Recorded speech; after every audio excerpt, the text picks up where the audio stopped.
د سیمې هیواد او د نړۍ تازه خبرونه هر غړي د کندوز رادیو څخه مه هېروئ.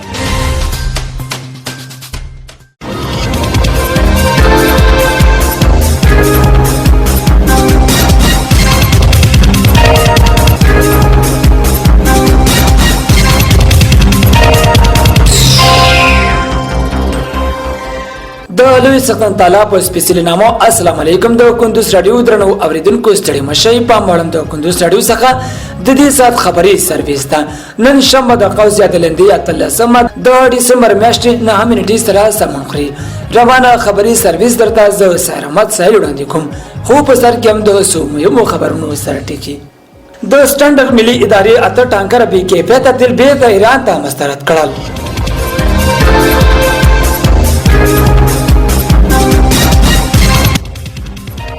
د قانون او پټرولیم وزارت سرپرست المان فدراسیون د شرکل رئیس را وکتل.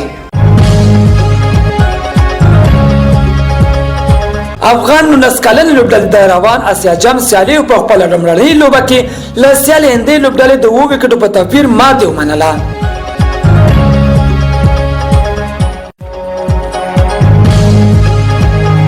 او امریکا په غزا کې د اوربان ټینګېدو پر ضد رائے ورکړې. اوسم بشپړ خبرونه. د سټانډرډ ملي ادارې اته ټانکر به کیفیت تیل بیرته ایران ته مسترد کړل. د سټانډرډ ملي ادارې ایران هیواد ته اته ټانکر به کیفیت تیل د بیرته مسترد کولو خبر ورکړی دی. یادې ادارې د یوې خبرپاڼې په خبرولو سره ویل چې پرون په نیمروز ولایت کې اته ټانکر به کیفیت تیل ډیزل او پټرول چې د ادارې له سټانډرډ سره مطابقت نه درلود بیرته ایران ته مسترد کړي دي. خبرپاڼه زیاتوي په دې ورستۍ کې د سټانډرډ ملي ادارې په خورا جديت د بې کیفیته د تیلو واردولو مخنیوي لپاره عملی ګامونه پورته کړي. یادې ادارې له ټولو سوداګرو څخه غوښتنه کړې چې هیواد ته با کیفیته توکي وارد کړي کنه نو له ورته قانوني چلن سره به مخ شي. د یادونه ورته چې د یادې ادارې څو ورځې وړاندې هم د نیمروز لارې د ټانکر بې کیفیته تیل بیرته ایران ته مسترد کړي وو. د قانون او پټرولیم وزارت سرپرست د المان فدراسیون د سرکل رئیس سره وکتل. د قانون او پټرولیم وزارت سرپرست شیخ الحدیث شهاب الدین دلاور د المان فدراسیون د شرکل اجرایی رئیس ډاکټر سباتیان هانیا سره وکتل. د قانون او پټرولیم وزارت په خبره شوی خبرپاڼه کې ویل شوی چې په دې کتنه کې دوه لوري د افغانستان د کاني زیرمو په برخه کې د پانګونې پرشته فرصتونو بهرني پانګوال ته زمينه برابرولو او سراسري امنیت په اړه خبرې وکړي. ډاکټر سباتیان د شخصي دفتر د جوړېدو د قانون او پټرولیم وزارت او د اروپאי هیوادونو پانګوال ترمنځ د ارتباطي پل د جوړېدو په اړه خبرې کړي او ویل دي ټول اروپאי پانګوال کولای شي چې له دې لارې معلومات ترلاسه او په افغانستان کې پانګونه وکړي.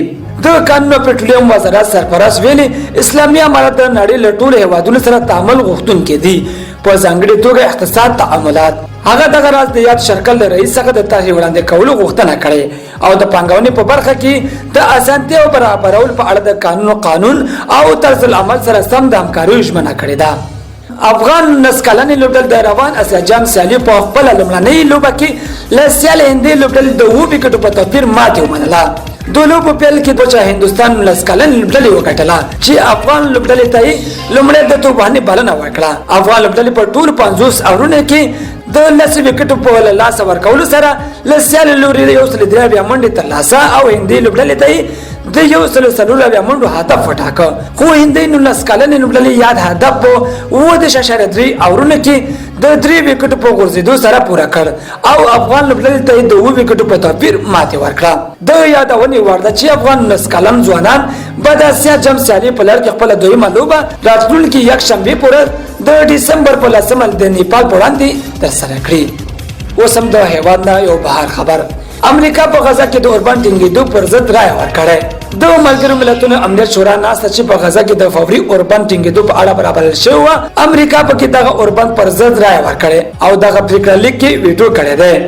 امریکا لوري ویل چې دوی په غزا کې د فوري اوربان د ټینګېدو ملاتړ نه کوي په داسې حال کې چې د شورا نور غړو دغه اوربان د فوري ټینګېدو پر ملاتړ رائے ورکړه.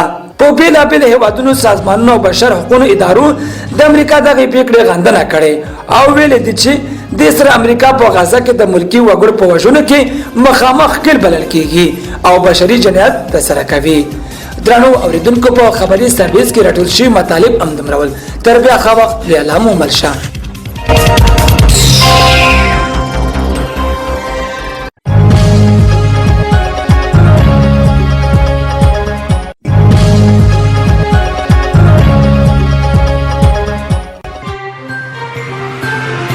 د سیمې هیواد او د نړۍ تازه خبرونه هر غړي د کندوز رادیو څخه مه هېروئ.